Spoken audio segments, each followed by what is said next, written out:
Muy bien.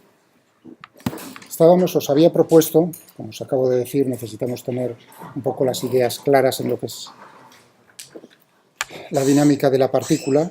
Y la curiosidad me picaba decir, vamos a ver qué tal andan, porque es lo siguiente, nosotros para ver las ecuaciones del movimiento en el fluido, es decir, aplicar las leyes de Newton, pues fijaos que si sabemos cómo son las fuerzas, podremos ver las aceleraciones con las condiciones iniciales, sabremos las trayectorias. En principio eso es lo que...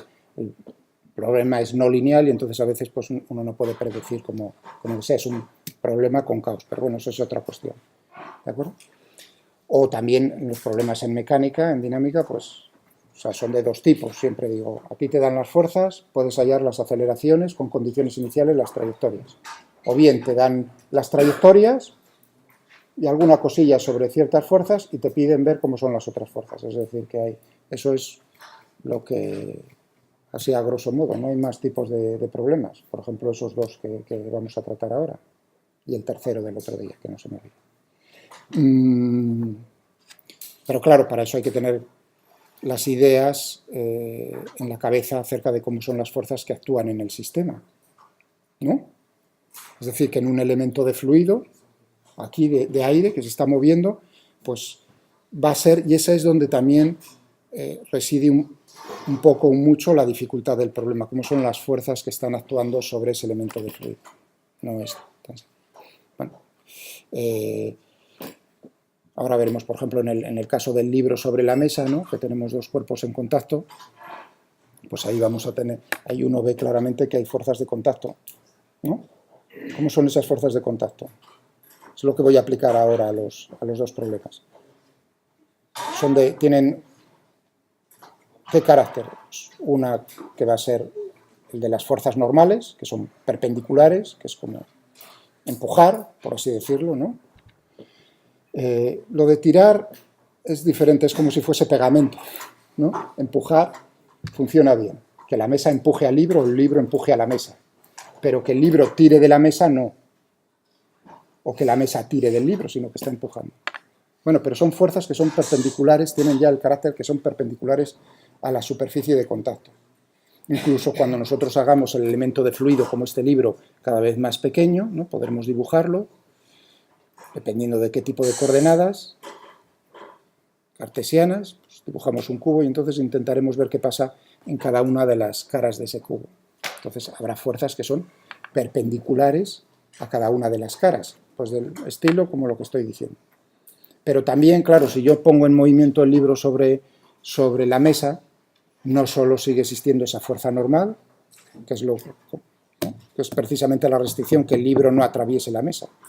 Son de carácter electromagnético, por cierto, ¿eh? O sea, esa fuerza normal, nunca se os olvide que es una cantidad ingente de ese orden de magnitud que os puse antes de fuerzas. Es la fuerza neta, la fuerza normal es la suma de muchas fuerzas electromagnéticas que están actuando aquí entre los... Mucho cuidadito con eso. Bueno, pero ¿qué otro tipo? Cuando ponemos en movimiento, incluso entre sólidos, cuando no hay movimiento relativo. Tenemos otro tipo de fuerzas que son las fuerzas tangenciales a la superficie de contacto. Es decir, que tendremos un elemento de fluido que está en contacto con otro elemento de fluido y entonces están ejerciendo fuerzas perpendiculares y fuerzas tangenciales. Y el carácter de cada una de ellas, pues ahí es donde, ya digo, en este problema va a ser de una manera y en fluidos pues va a ser de otra, como son una y otra. Bien, ¿qué problema hacemos primero? El del alambre espacial.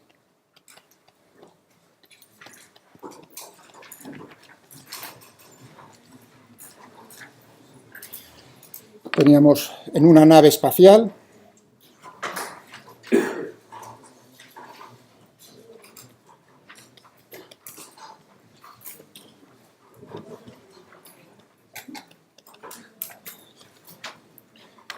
tomado como un sistema de referencia inercial, muy alejado de cualquier planeta para no tener el efecto de la gravedad.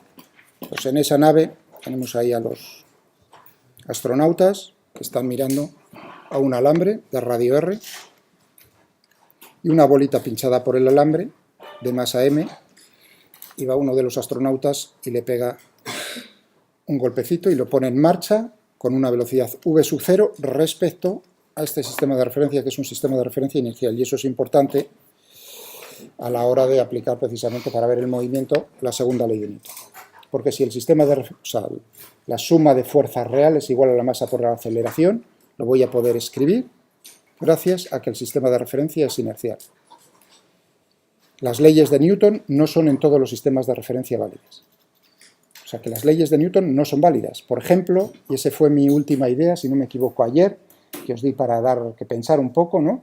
La apuesta de la, cuando os dije lo del bolígrafo, dejarlo condiciones iniciales a una cierta altura sobre el suelo, en reposo nos olvidamos en el vacío, ¿no? Miro la plomada, el láser, marco en el suelo el punto justo verticalmente por debajo, suelto el bolígrafo y hacemos la apuesta.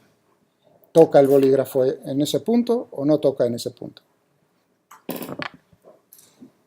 Ahí viene el asunto, uno diría.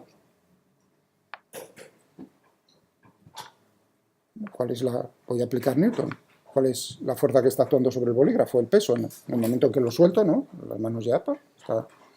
Parte del reposo, cuidado. Decir que parte del reposo no significa que esté en equilibrio. Eso es una confusión que veo a veces en los alumnos. Cuando un enunciado dice, tenemos un cuerpo que parte del reposo, y aplican a continuación condiciones de equilibrio. No, a partir del reposo es que tiene velocidad, en ese sistema de referencia está con velocidad cero, ¿entendéis? No es que se encuentre. Aquí cuando lo tengo así está en equilibrio gracias a que tengo otra fuerza que está actuando, que es la de la mano sobre el bolígrafo. Bueno, lo soltamos desde el reposo. Entonces uno dice, pues, la segunda ley de Newton, fuerza, suma de fuerzas que están actuando sobre el bolígrafo, ¿cuál es? El peso únicamente, ¿no? mg, la masa, por la aceleración de la gravedad, no hay más, igual a la masa del cuerpo por la aceleración del cuerpo, segunda ley de Newton. ¿Bueno? Si yo sé que la aceleración es la derivada de la velocidad y la velocidad es la derivada de la posición, integro con las condiciones iniciales en posición y velocidad y lo que me sale es un movimiento rectilíneo y uniformemente acelerado. Es decir, que toca en el punto del láser, marcado por el láser, ¿no? He dicho algo... Sí, ahí, cuando, en estos problemas lo divertido puede ser eso, decir, a ver, ¿dónde está el pequeño, o sea, en todo lo que estoy diciendo, ¿no? He dicho algo que no sea, ¿no? Es así. Los problemas de primero son así, ¿no? Bueno, pues no toca en ese punto. Para haceros una idea, haciéndolo en el vacío, claro, ahí viene otra vez el alumno ingeniero ahí, bah, dándome la lata. O sea, en el vacío, no con el aire, claro, el aire ejerce una fuerza y entonces eso lo tendríamos en el movimiento, tendríamos que considerarlo, cosa que vamos a hacer también como más adelante. Pero si lo hago en el vacío y lo suelto desde una altura del orden de 100 metros de altura, pues más o menos la desviación es del orden de centímetro. ¿De acuerdo? Hacia el este, si no me equivoco. Y eso es debido, naturalmente, a que el sistema de... Uno dice, anda, no sigue una trayectoria rectilínea, por lo tanto. ¿De acuerdo? No sigue una trayectoria rectilínea, sino que se va desviando. Uno dice, anda, la mar. Entonces, ¿cómo es eso posible? Entonces está... Claro, por supuesto, porque en este sistema de referencia, donde yo estoy aquí, vosotros estáis aquí sentados, las leyes de Newton no valen. Eso lo hago con todos mis alumnos. Es el juego de decir, todos vienen con la misma idea de decir, las leyes de Newton es lo más sagrado, ¿no? del asunto. Pues a mí me gusta sacar el garrote y decir, bueno, pues yo rompo el juguete y tengo razón en el sentido. Claro, ¿por qué? Porque las leyes de Newton, y uno es lo que no ve al principio, no incluyen solo lo que uno está pensando en la segunda ley de Newton, sino que es un conjunto, las tres, inseparable unas de otras. Y lo que define primero es cuál es el sistema de referencia donde va a ser válido, donde, por ejemplo, viene la segunda ley de Newton. De que la suma de las fuerzas reales es igual al cambio en el momento lineal del cuerpo, cantidad de movimiento con el tiempo, es decir, en casos no relativistas como los nuestros, masa por aceleración. ¿De acuerdo? Ahora acabo de decir otra cosa, que a lo mejor para mis alumnos de aeroespacial es bonito. Mientras que la suma de las fuerzas reales es igual a la masa por aceleración, eso es cierto para cuerpos con velocidades, que se mueven con velocidades muy pequeñas comparadas a la velocidad de la luz, eso no es cierto si el cuerpo se mueve con un porcentaje relativamente apreciable de la velocidad de la luz.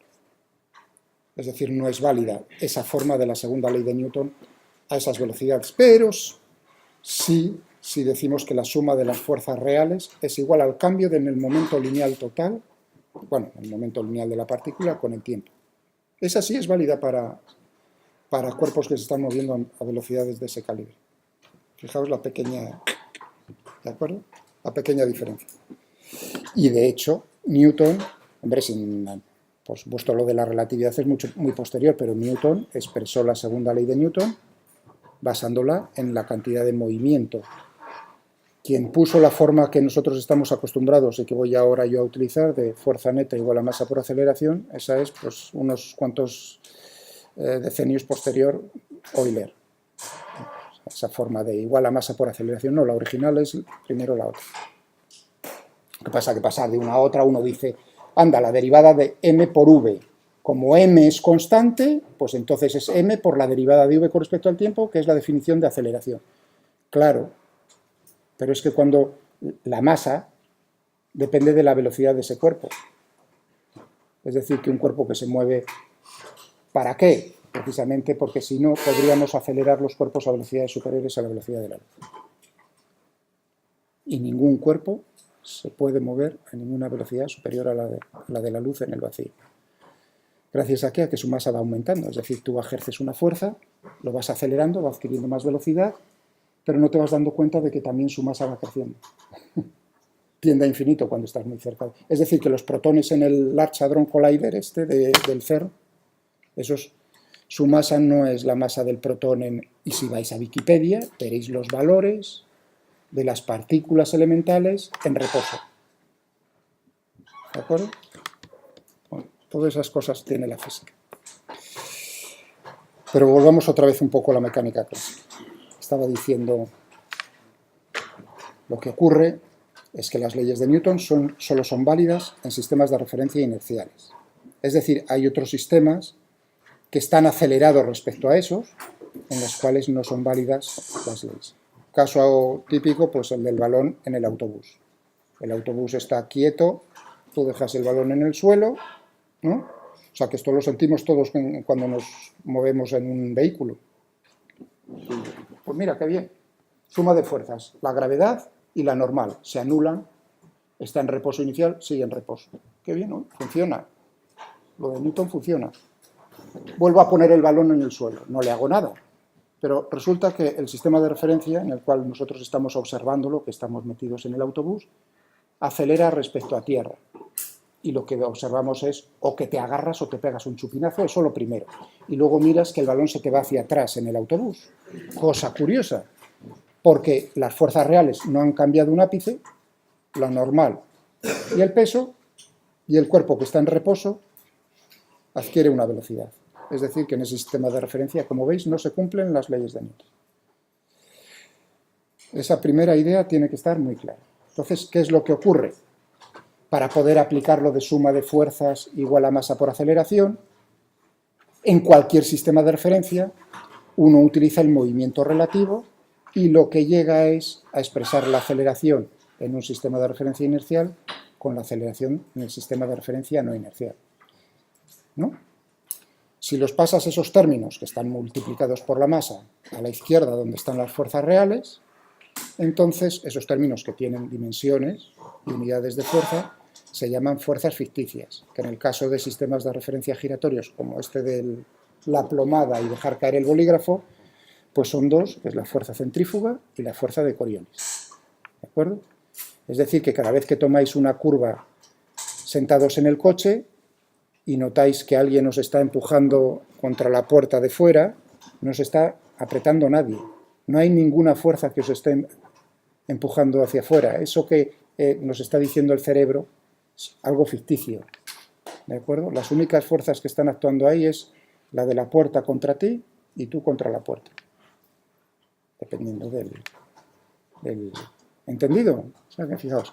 Y aquí, pero claro, en ese sistema, el del coche, el del autobús, en tierra, si queremos ver la trayectoria, entonces tendremos que hacer suma de fuerzas reales más suma de fuerzas ficticias igual a la masa por la aceleración. Problema que a lo mejor me encontraré al ver vuestros papeles de ayer. Es cómo es muy habitual no tener la idea clara de cuándo, sobre todo en la fuerza centrífuga, de cómo en diagramas del cuerpo libre, que es lo fundamental, uno dice, pues empieza a meter fuerzas en sistemas de referencia inerciales como la fuerza centrífuga. Ya a partir de ese momento está todo mal, raya roja. Se agradece mucho al alumno su delicadeza para no tener que corregir más, pero a partir de ese punto todo está mal. ¿Entendés? Pero no es la amenaza, ahora quedaos con el juego, es decir, es la idea clave, o sea, es decir, tener claras cómo son las fuerzas, cómo es el sistema de referencia es fundamental. ¿Vale? Bueno, por eso, sistema de referencia. Bueno, y la pregunta era, bueno, determinar el movimiento.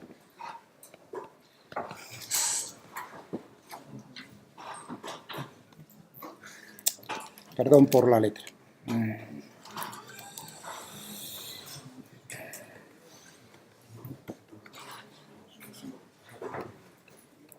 Nos decían también que había rozamiento entre la bolita y el alambre. Y el rozamiento es cinético. Es decir, como el del libro moviéndose sobre la mesa. Y nos daban cuánto valía el coeficiente de rozamiento, mu sub c, o mu. ¿De acuerdo?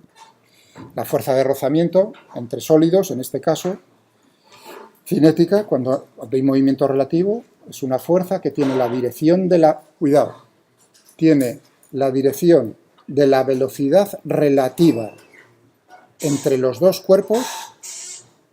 Ahí porque ayer había... Ya veo que hay gente interesada en problemas de coches que también me gustan a mí mucho y eso, ¿no? Estaba pensando en uno muy bonito. Los coches de rally, cuando toman las curvas y hacen patinar las ruedas y giran el volante en sentidos que son contraintuitivos para lograr enderezar o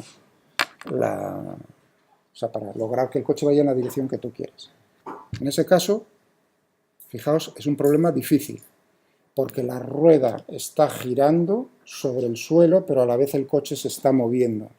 Por lo tanto, la fuerza de rozamiento cinética en ese problema, porque hay movimiento relativo entre el suelo y la rueda, no tiene la dirección de cómo se está desplazando en sí la rueda sobre el suelo como bloque, por decirlo así, sino también cómo está justo en el punto de contacto, cómo es la velocidad relativa entre ese punto de contacto y el suelo, y eso depende de esos dos factores. De ahí viene el juego bonito del volante, claro, y de darle más caña todavía, de hacerle patinar más.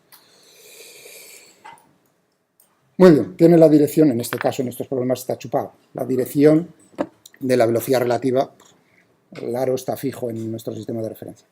Tiene esa dirección, tiene el sentido contrario a la velocidad relativa y tiene un módulo que es, ¿cuál es el módulo de la fuerza esa de rozamiento cinética que tenemos entre los cuerpos? Es proporcional a la fuerza normal que se están ejerciendo entre los dos. O sea que aquí entre esta bolita, por eso, ahora, cuando digo determinar el movimiento de la bolita, es lo primero, pues aislar, o sea, determinar significará aplicar Newton.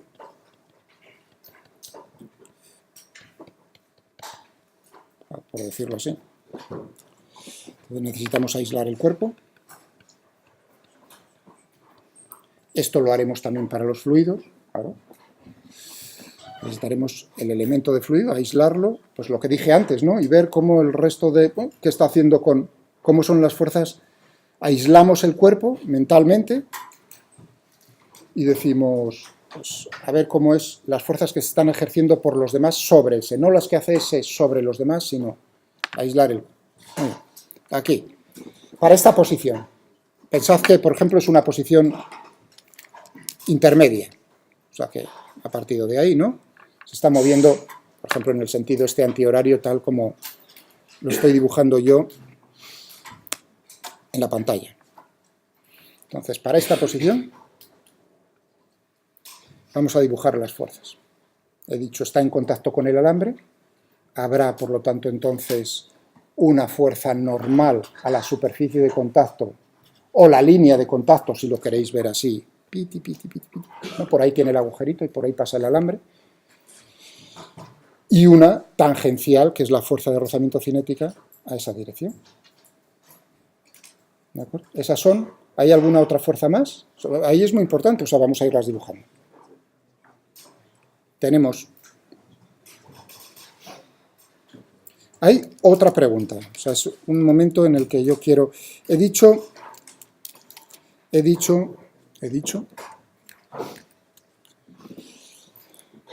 una fuerza normal. Esa es la dirección, normal, perpendicular, normal es perpendicular.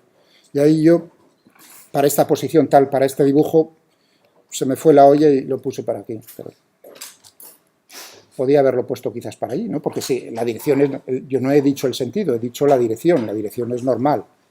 El sentido es hacia adentro o hacia afuera. Bueno, ahora veremos cuál de los dos es cierto. O si puede ser cierto los dos, dependiendo del problema. Bueno, y ahora tenemos la dirección tangencial. He dicho en ese caso, la fuerza, aquí ya el sentido viene dado si la velocidad va de esta manera, pues entonces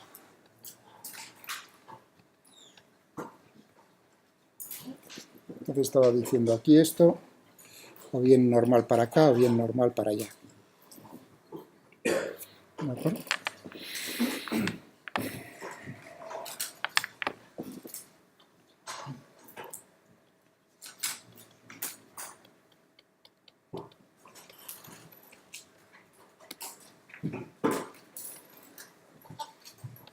Fuerza neta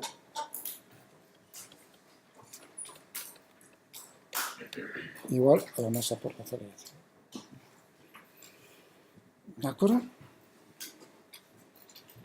Muy bien. ¿Y ahora qué hacemos?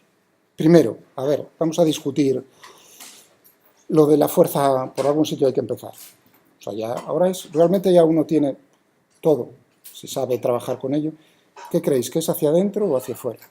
¿Y por qué?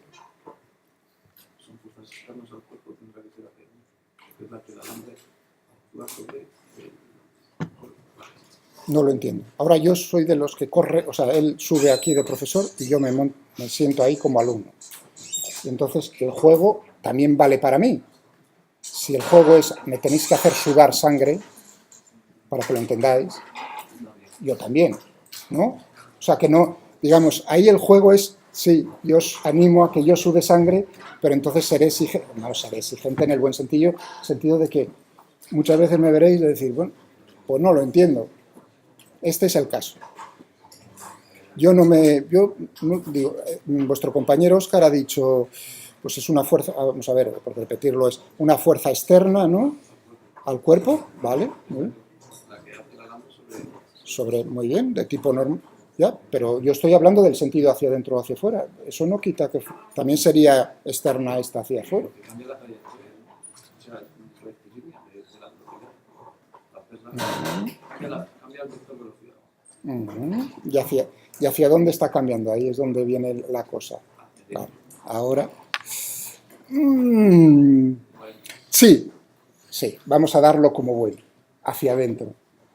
Radial, hacia adentro.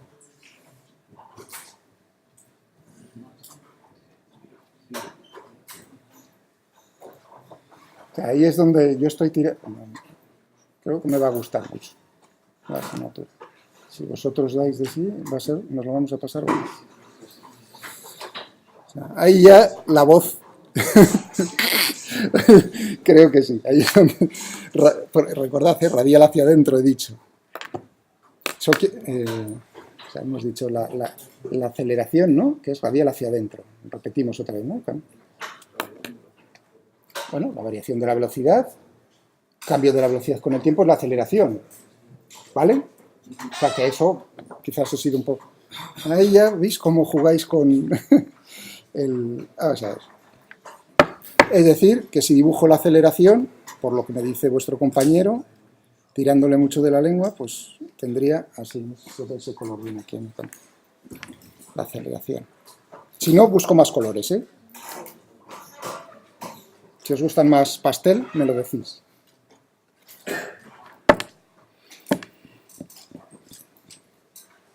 ¿Alguna objeción?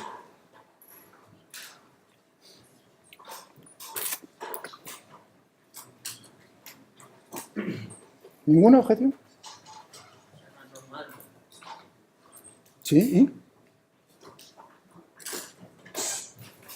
Sí, tú me preguntas, dices, está en la dirección de... Hemos dicho dirección radial hacia adentro, como es un alambre circular.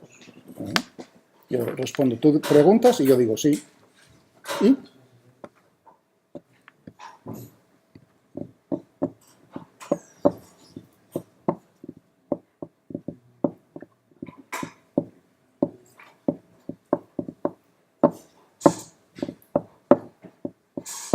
¿Y?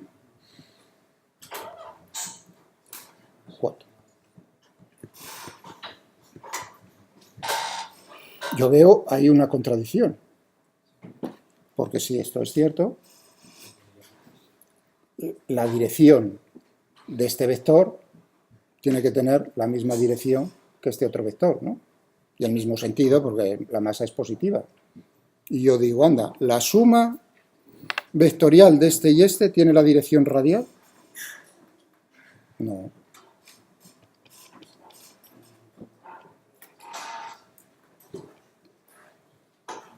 Esa sería la fuerza neta. Entonces, ¿me estáis haciendo creer que esto puede estar bien? La aceleración, por supuesto, tiene que tener la misma dirección,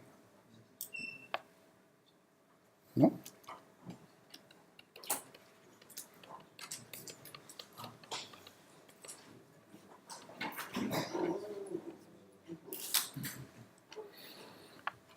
Muy bien.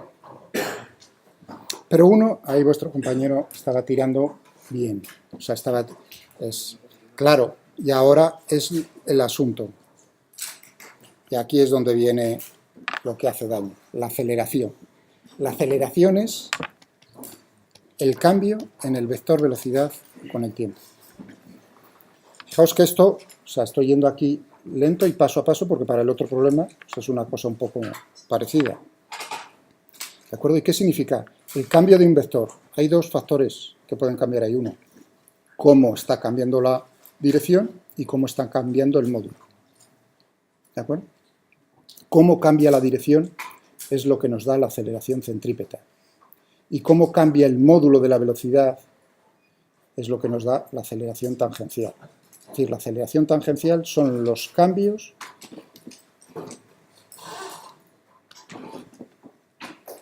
yo lo puedo poner como suma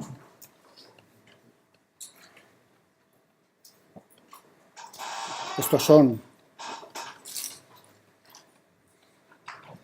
lo que se conoce como las componentes intrínsecas al movimiento. Bueno, hay una tercera que es, lo que pasa que el movimiento es en el plano, hay una tercera dirección que es perpendicular a todo eso, pero bueno, eso es geometría diferencial. O sea, tenemos la aceleración tangencial,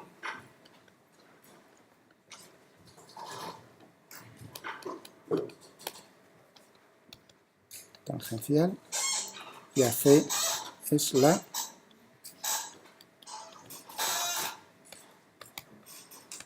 centrípeta. ¿De acuerdo? A sub T refleja o manifiesta los cambios en el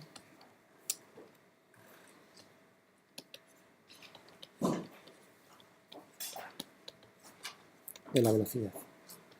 Y a sub C los cambios en la dirección de la velocidad.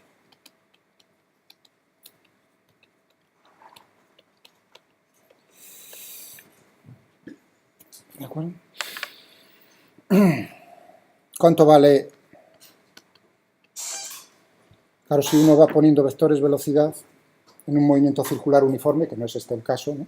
Pues uno, y pone dos así cercanos en el tiempo, pues uno ve que la diferencia está apuntando hacia adentro. Es decir, que la aceleración centrípeta tiene la dirección radial hacia adentro, centrípeta, no radial hacia afuera, sino siempre radial hacia adentro. Y la aceleración tangencial tiene la dirección tangencial, que para eso lo dice el nombre, ¿no? Bueno, estábamos con los módulos. ¿Cuánto vale? Eso se lo aprende uno de memoria. O sea, no digo que os lo aprendáis de memoria, sino que llegáis aquí que os lo habéis aprendido de memoria. Eso es como en lo del tiro parabólico. Uno se aprende las fórmulas. O sea, hay cosas que quedan muy marcadas, ¿no? Si tengo que la partícula se está moviendo con velocidad v, una circunferencia de radio r, ¿cuánto vale la aceleración centrípeta?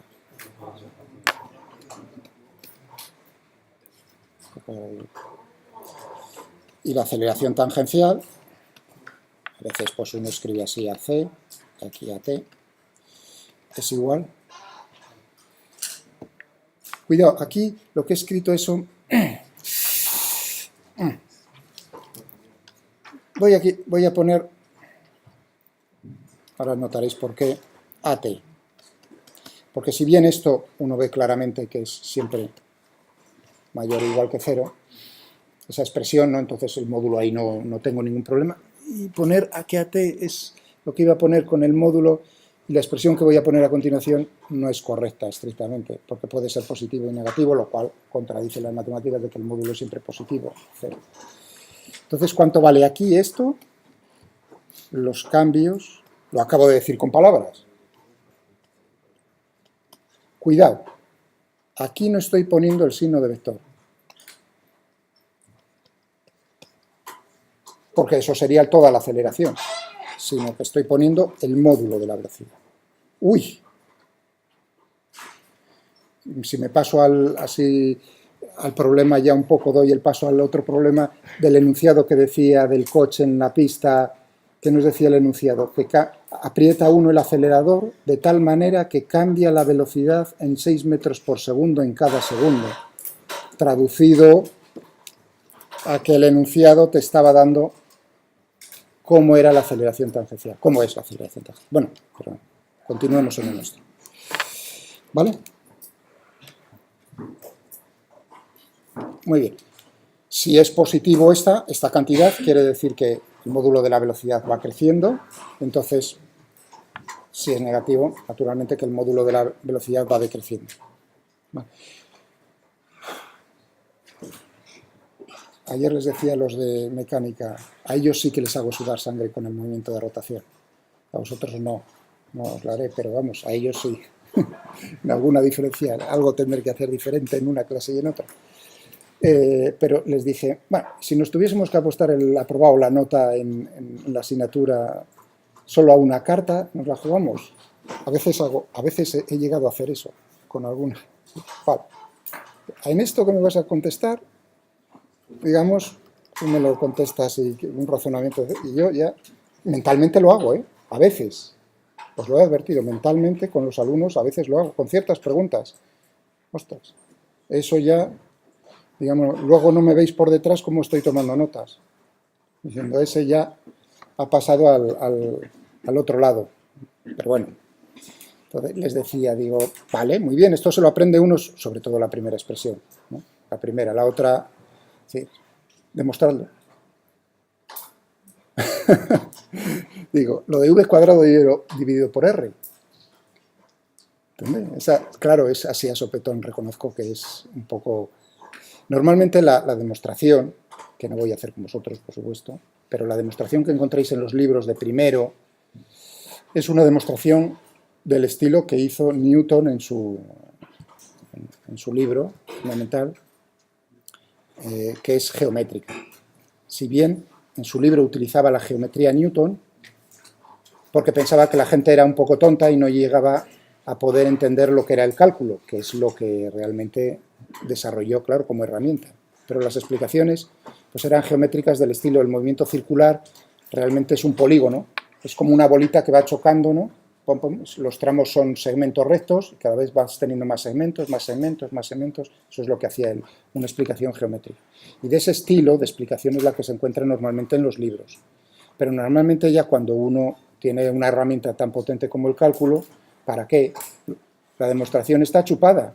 Fijaos, ahí la apuesta que me hice con ellos es realmente, y con ellos lo haré paso a paso, es, si te lo acabo de decir, solo tienes que hacer la derivada de esto y proyectar en la dirección radial y en la dirección tangencial. Y voilà. Bueno, eso es mi indicación porque eso es cierto. Sí, no me gusta, es una de las cosas, vamos, no me gusta, es una de las cosas que sí me gustaría haber podido enseñar a diferencia de otros. O sea, si cogiésemos en otras universidades, en otros sitios, los alumnos, los grupos, sí me gustaría que los míos se distinguiesen por eso. Es decir, a ellos les preguntas y no hay ningún problema porque tengo claro que la aceleración, vamos a necesitar en nuestra asignatura, es la base. Es el cambio de la velocidad con el tiempo, como vector. Entonces, ningún problema. Trabajo con el sistema de coordenadas adecuado, polares y a correr. ¿Entendido? O sea que sin miedo. Ahí os habéis jugado el haber dicho sí, sí, sí. Muy bien. Bueno, esto, esa demostración no lo hago. Os he dicho ya, es simplemente derivar. Coger coordenadas, expresar las coordenadas cartesianas en función de las polares, y es que sale los vectores. Radial tiene unas componentes cartesianas, hacéis el producto escalar para ver las componentes en una dirección del espacio, o sea, matemáticas normalitas, y sale, pero vamos, chutando. Aunque hay otra forma incluso más... Otra, es así, porque hay diferentes formas. Esa es la que voy a hacer yo la próxima semana con nosotros. Pero hay otra que es todavía mucho más rápida. Uy. Vamos, así, o la indicación es más rápida. Una parte de la indicación.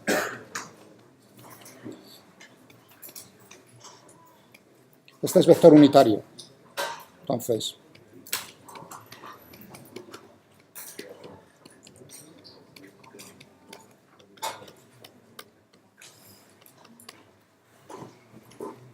este es el tangencial.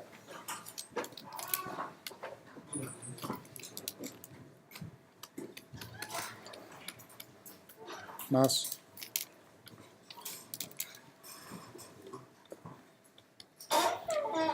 no está completo porque aquí habría que ver naturalmente cuánto vale esto. Si habéis seguido la explicación, ahora me tendríais que decir, esto vale...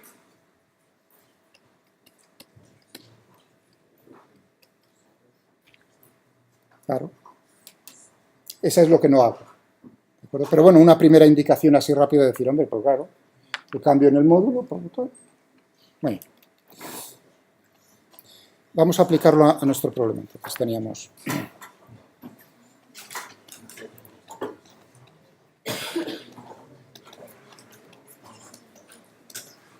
M por A.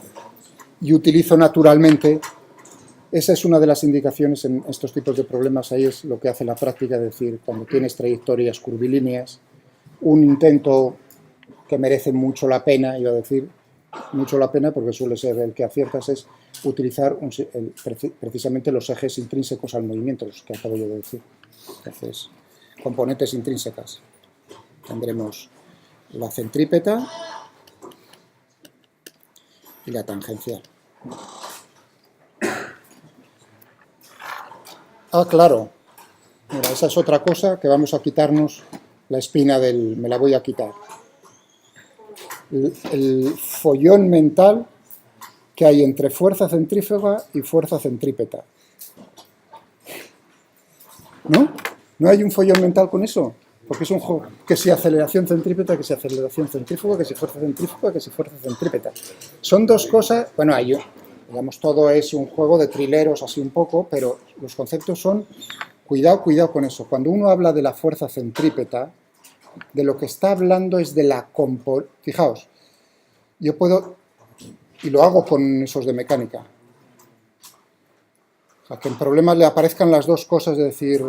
Y aquí que la fuerza centrípeta, tanto sea en un sistema de referencia inercial como no inercial, que lo que estás hablando es de la componente centrípeta de la fuerza neta.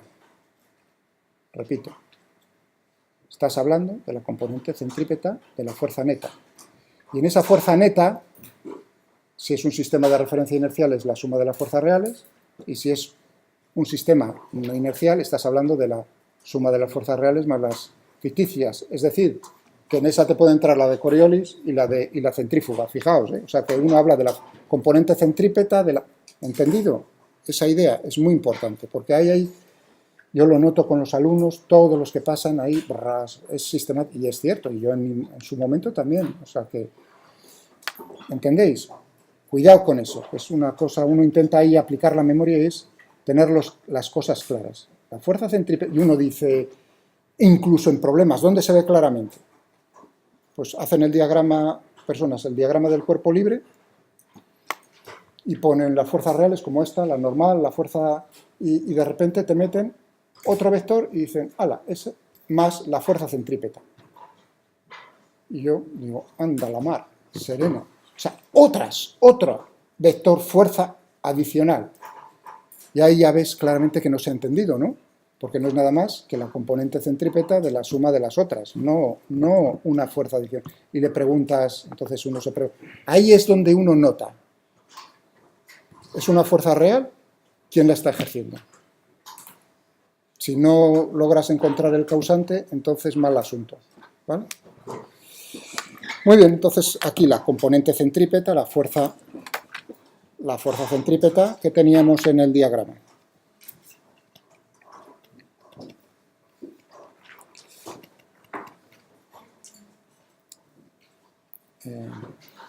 Cinética. ¿Cuál? Si yo descompongo en esto, los ejes intrínsecos, que ha dicho ras, ras. Sentido. Hacia adentro, bueno, podría ponerlo radial hacia afuera, pero entonces tendría que cambiar el sí. Hacia adentro. Tangencial. ¿Tiene componente? ¿El vector normal tiene componente en la dirección centrípeta? Sí, hombre, todo él.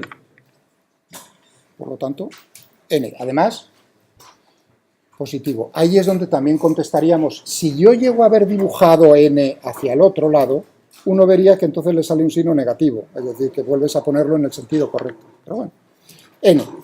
Y ahora uno dice, ¿y la fuerza de rozamiento cinética qué componente tiene en la dirección centrípeta?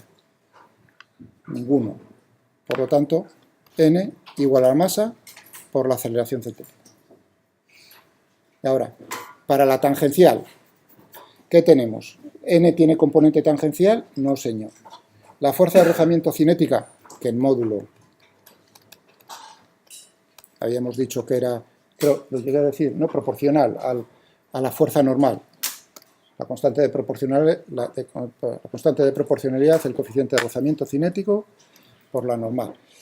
O sea, tal, tendríamos entonces la componente tangencial, tenemos esto. A ver, pilladme.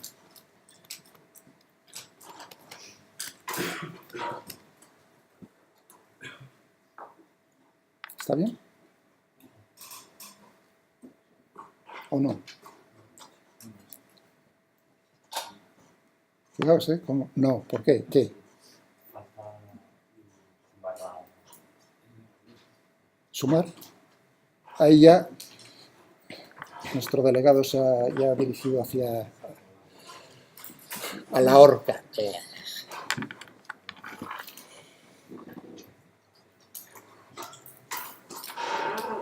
¿Lo veis? O sea, vamos, a mí me divierte la física porque es un juego de esto de trileros. Como con dos cosas le estás mareando al personal una y otra vez. Es divertido, pero con el objetivo de tenerlo claro.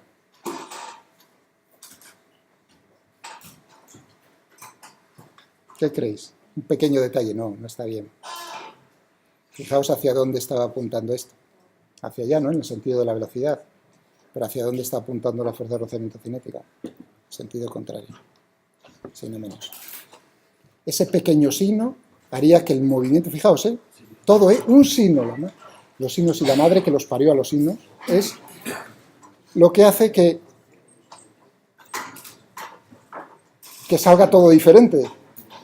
Nos daríamos cuenta, vamos a ver, nos daríamos cuenta, y ahí es otra una advertencia, vamos, amigable, uno tiene que, al final, o viendo los resultados según lo va haciendo, si tienen lógica. Esa es otra cosa para que me conozcáis. Uno puede hacer un problema mal, pero me he encontrado a veces y animo eso a los que miren críticos el resultado. No el resultado, hay veces que el resultado no puedes, estando mal no puedes saber que está mal en sí, por el número, por ejemplo. Pero hay veces que el resultado en sí te dice que tiene que estar mal sí o sí. Entonces, si uno razona decir, eso está mal porque, tras. Evidentemente, si aquí lo que sale es que la velocidad va a crecer, ¿no? O sea, le sale uno un resultado numérico, una función en función del tiempo preciosa. Pero uno ve en esa función que la velocidad crece. La fuerza de rozamiento cinética está disipando energía cinética. Por lo tanto, hombre, una pequeña explicación. No, otra cosa es no encontrar el error, fijaos. Pero para mí ya eso es mucho. Decir el resultado, decir, incluso alguno, animo a decir, no encuentro el sitio donde me he equivocado, pero ese resultado, eso le doy mucho valor. A quien utilizo, afilo el hacha, pero vamos, así entre nosotros, queda grabado, es aquellos que me intentan decir, tienes una expresión, y de repente la siguiente, y a sangre fría, sin decir ni pío, cambian un signo de uno de los términos. Pero vamos, así, a sangre fría. ¿Han notado algo? Dicen, no lo notará Miguel. Es ahí donde me pone, pero vamos. ¿Entendéis? Otra cosa es hacerlo y decir, me he equivocado en un signo porque creo que... Otra vez, intermedio. Entonces, bueno, uno dice, pues sí, digamos, juega con cartas, pero el otro no. Al otro se le aplica lo de razonamiento claro. Si el razonamiento no está claro, a partir de ese momento, si tú juegas duro así, yo juego duro contigo. ¿Entendéis el asunto? O sea, no nos hagamos daño, como en el chiste del médico, iba a decir, del dentista. Muy bien. Es decir, sí. Si no puedes ir siguiendo en la parte de la izquierda de la ecuación, te daría una aceleración negativa al final, ¿no? Luego lo hacemos si quieres, ya no me acuerdo. Ahora creo que sale creciente o sale una cosa, vamos, una contradicción. Y luego podemos ir cambiando signos. Bueno, tenemos de aquí n igual a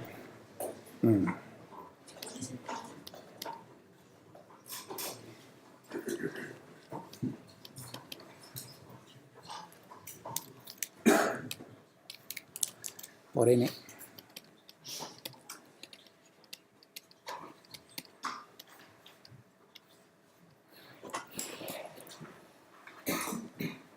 fijaos, un sistema, o sea, estoy hablando, cuando uno habla de la ecuación del movimiento, ecuaciones del movimiento, o sea, el plural o el... a veces, por ejemplo, en este problema, yo hablaré de la ecuación del movimiento. Tiene un grado de libertad. Eso significa que con una ecuación podré describir el movimiento. Si estáis viendo esto, es un sistema de... Claro, uno está viendo... Es un sistema de dos ecuaciones con dos incógnitas. ¿Cuáles son las incógnitas? Repito. Dije al principio, es un problema con un grado de libertad, a diferencia de lo de los fluidos que tiene un montón. Un grado de libertad a pesar de ser una trayectoria que no es rectilínea, es un grado de libertad. Quiere decir que yo lo puedo escribir en función de un parámetro, la posición en cualquier, claro, uno está viendo en función del ángulo, al final. ¿De acuerdo? Es decir, que con una ecuación, al final diré la ecuación del movimiento, pero si uno ve esto, dice, podría decir, y tampoco está mal decir las ecuaciones del movimiento, la segunda ley de Newton, lo que me saca son estas dos ecuaciones, ¿no? Es un sistema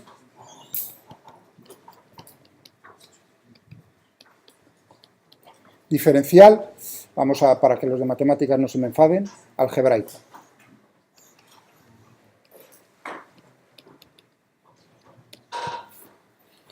porque hay una que no aparecen derivadas, pero en la otra sí. Pero bueno, un sistema de ecuaciones diferenciales para mí cuando aparecen derivadas. No, en eso no hay tampoco nada. Bueno, y si es un sistema de dos ecuaciones. 2, 1, 2.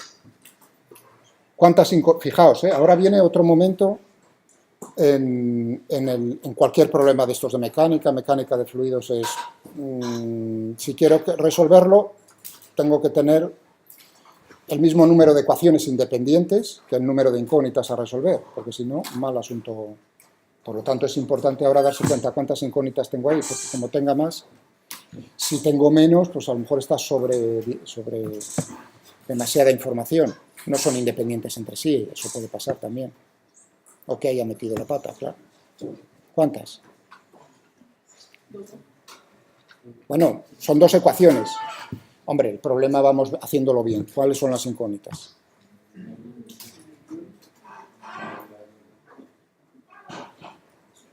No, yo solo quiero, o sea, no quiero dos palabras. Normal y velocidad. ¿No? ¿Qué habrá por ahí? ¿Qué estará escondiendo, no? Debajo de... No, hombre, no. La normal. Muy bien. ¿Cómo es tu nombre? Adrián. Normal y velocidad con tantos va a ser un poco difícil acordar. Intento acordarme, pero tengo mala memoria, lo siento. Normal y velocidad. Y para que lo veáis más claro, normal. Porque, cuidado, son funciones, ¿eh? Normal en función del tiempo y la velocidad en función del tiempo. Va cambiando, por supuesto. Vale. Pero claro, yo puedo reducir este problema a una sola ecuación con lo que estáis ya pensando. Me trinco la normal y lo dejo todo en función, una ecuación en función de la velocidad, que es lo que vamos a hacer aquí. Si sustituyo esto aquí, porque ahora viene una pregunta bonita. ¿La masa juega algún papel en este? Todavía podía haber hecho esa pregunta. Al principio podía haber dicho, oye, y en lo que os salía, la masa juega un papel. Es decir, ¿dependía el resultado de la masa o no? O sea, ahí si decís que sí, pues ya veréis que no. Entonces tenemos aquí menos.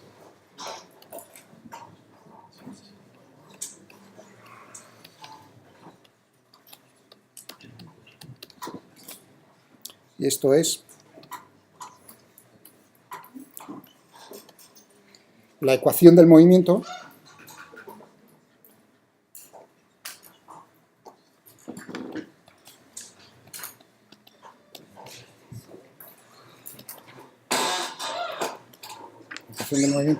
lo que nosotros en fluidos luego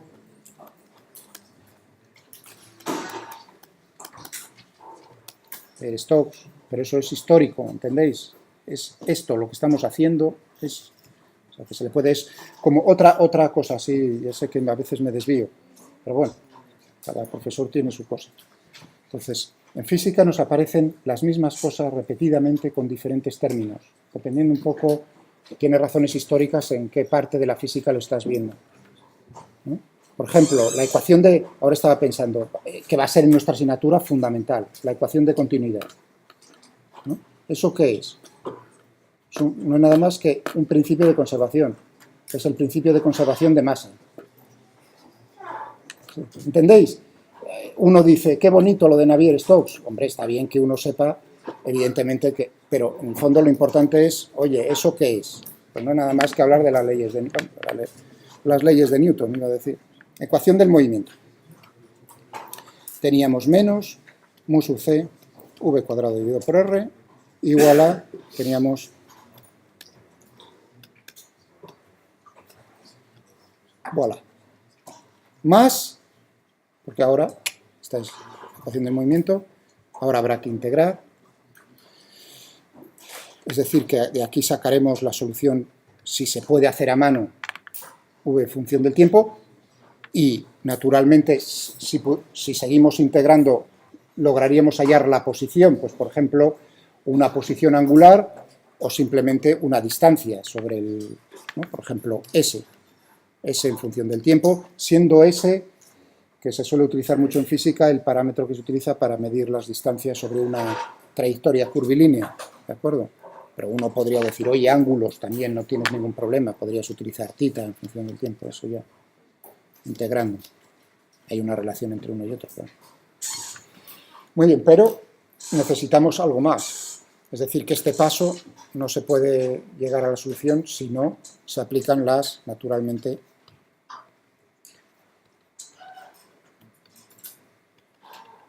las condiciones iniciales. Bueno, las condiciones iniciales es lo que en matemáticas, o sea, la relación es determinar la constante de integración, que para eso vamos a integrar. Cuando uno hace una integral, ¿no? Pues haya una solución, muchas veces se le olvida que esa es solución, pero también cualquiera, como ella, más una constante. Entonces, ¿cuál es nuestra solución en particular? No la solución general, sino en particular es obtener esa constante de integración a partir de las condiciones iniciales. Muy bien. ¿Cómo lo hacemos a mano esto? ¿Cómo lo hacemos? A ver, así también sí un poco es difícil. ¿Cómo haríais esta ecuación diferencial? Tenéis una asignatura por lo menos una parte con ecuaciones diferenciales, ¿no? Y a lo mejor ahora, ¿no? Me parece, si no me equivoco. O sea, bueno, eso es también su cosilla, vamos, es un tema interesante, hay un arte, iba a decir. Pero bueno, en mi caso, una de dos, o van a ser sencillas, por el método más sencillo, que va a ser separación de variables.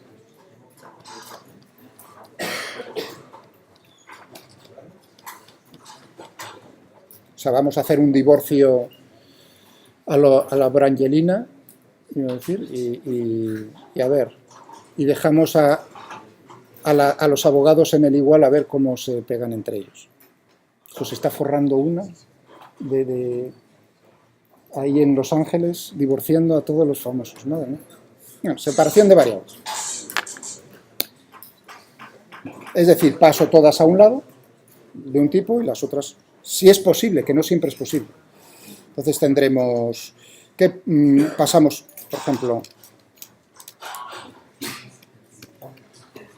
esto, y que tendremos aquí R dividido por mu sub C, mu sub C dividido por R por diferencial.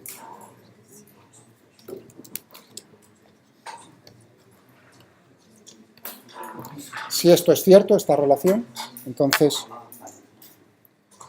sumándolo, también es cierto. Esto es la separación de aquí otra indicación.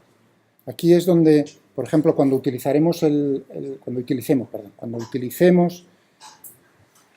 como herramienta, ahí esa es la... O sea, este es el salto, digamos, bonito con el ordenador. Me lo va a liquidar el ordenador. ¿Que hay solución exacta? Genial. ¿Que vamos ya por la numérica? Pues mejor, iba a decir, ¿no? ¿Entendéis? ¿Cómo lo vamos a hacer en matemática? Que esa es la función que os voy a tirar al agua, a la piscina rápidamente, la numérica. N de sol. Vamos a ponerla la cómoda. N de sol. N de sol, N de sol. Lo de value, o quitar el value, bueno, me da igual. Es la familia esa de soluciones. Esa es la numérica. Si le quitáis la N, pues es la exacta, iba a decir. Pero los alumnos normalmente conmigo, cuando vienen de hacer explicaciones de este estilo, y entonces su manera natural de resolverlo con el ordenador, su intención es integrar. Entonces intentan utilizarme, y se podría hacer n por numérico, lo de integrar. Pero os puedo asegurar, esto es muchísimo mejor. Muchísimo mejor, sale la cosa mucho más. Es decir, coger la ecuación esta, meterla aquí, y sale, darle al cacharro con las condiciones, y sale genial, sale bonito. Y ese es, dentro de esa función, donde eso es lo que precisamente tendríamos que programar pues con C o con otro, y esa es la dificultad. Eso es lo que no vamos a hacer, nos lo va a hacer la máquina. Muy bien, pero aquí no nos queda más remedio que... ¿Cuáles son los límites de integración, las condiciones iniciales? Que en T igual a 0, V es igual a V sub 0. Aquí vamos a otra cosa, vamos a... que yo en eso tampoco soy un poco, tengo en la notación... Normalmente me sacudirían los de matemáticas si yo pongo aquí un t? El mismo t que en la variable de su. Y aquí un v. Utilizar el mismo signo que dentro de la integral. Habría que poner o bien un t mayúscula, un t' y un v', o un v mayúscula y un t mayúscula, ¿no? Pero reconozco que ahí, como no soy talibán tampoco en esto, utilizo la misma letra. Cuando intento llegar a la... ¿Me entendéis? Si os molesta, pues os aguantáis. No. Si no lo entendéis, me lo decís alguna vez, ¿vale? Entonces tenemos aquí, esta está chupada. ¿Qué tenemos? A la izquierda.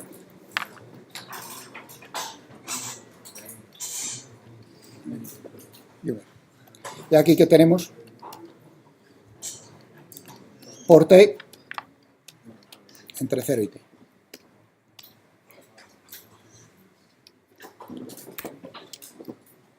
Es decir, que tendremos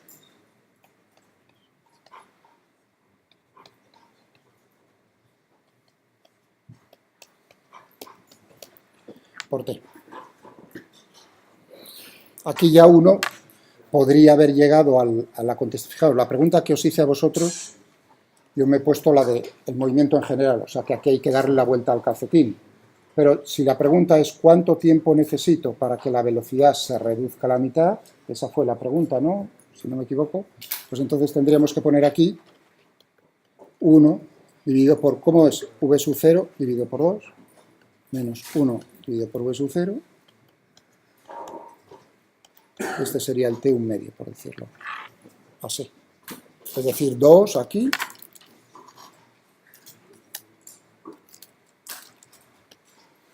Es decir, que tendríamos 1 dividido por V sub 0.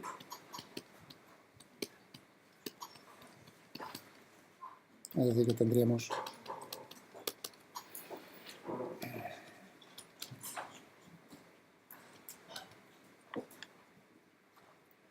dimensionalmente siempre, ahora uno tiene que, a mí también, oye, yo soy de carne y hueso, ¿no? Dimensionalmente es correcto. A la izquierda tengo tiempo, a la derecha tengo que tener tiempo. El coeficiente de rozamiento es adimensional. R, longitud, abajo longitud dividido por tiempo, genial. Longitud con longitud se me va, el tiempo va para arriba. Es decir, que ahí es una comprobación de que, bueno, por lo menos sentido tiene. Si no, pues aquí podríamos sacar ya, vamos a hacerlo. De acuerdo.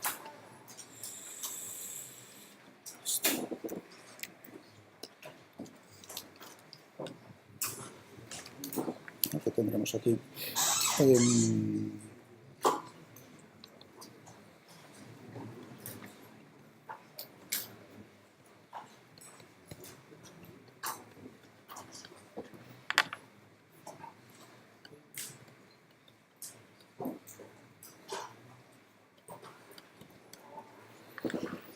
Es decir, que si multiplico numerador y denominador por V sub 0,